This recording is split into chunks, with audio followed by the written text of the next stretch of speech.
திருச்சி மாவட்டத்தின் அடையாளத்தை மாற்றப் போகிறது பஞ்சப்பூர் ஒருங்கிணைந்த பேருந்து முனையம். சுமார் 350 கோடி ரூபாயில் தயாராகி வரும் பேருந்து நிலையம் ஆகஸ்ட் மாதம் திறக்க வாய்ப்புள்ளதாக கூறப்படும் நிலையில் அதன் சிறப்பம்சங்கள் குறித்த விவரங்களோடு இணைகிறார் செய்தியாளர் விஜயகோபால்.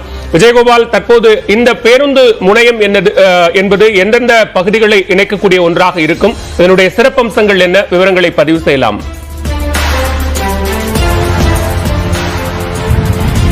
பாலவேல், தமிழகத்திலேயே முதல் முறையாக முதல் தளம் இரண்டாம் தளம் என்று 2 அடுக்குகளும் முற்றிலும் குளிரூட்டப்பட்ட ஒரு பேருந்து முனையமாக திருச்சி பஞ்சப்பூரில் இந்த பேருந்து முனையமானது திறக்கப்பட இருக்கிறது. 350 கோடி ரூபாய் செலவில் வருகின்ற ஆகஸ்ட் மாதம் இந்த பேருந்து முனையம் திறக்க வாய்ப்புள்ளதாக கூறப்படுகிறது.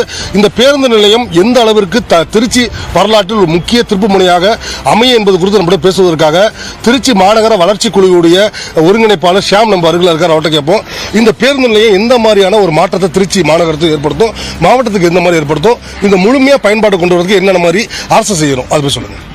திருச்சி வந்து ஒரு 1.5 மில்லியன் பிளஸ் பாப்புலேட்டட் சிட்டியா இருந்துட்டு இருக்கு. இது வந்து இதோட நீட்ஸ் அப்படின்றது ரொம்ப அதிகமா இருந்துட்டு இருக்கு. இப்போ வந்து தமிழ்நாட்டிலே வந்து ஒரு டிரான்சிட் ஹப்பா இருக்கக்கூடிய திருச்சிராப்பள்ளியில இப்படி ஒரு இன்டகிரேட்டட் பஸ் டெர்மினஸ் வர்றது உண்மையிலே ஒரு பெரிய வரப்பிரசாதமா இருந்துட்டு இருக்கு.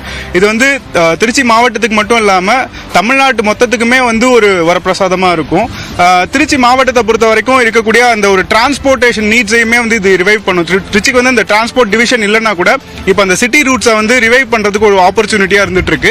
அதே மாதிரி திருச்சியில இருக்கக்கூடிய எல்லா பார்ட்ஸையுமே வந்து இந்த இன்டகிரேட்டட் பஸ் டெர்மினஸோட இணைக்கிற ஒரு திட்டத்தையும் வந்து செயல்படுத்தணும், விரைவில் செயல்படுத்தணும். இப்போ செமி ரிங் ரோடா இருக்கக்கூடிய இந்த விஷயத்தை வந்து ஃபுல் ரிங் ரோடா கன்வெர்ட் பண்ணணும்.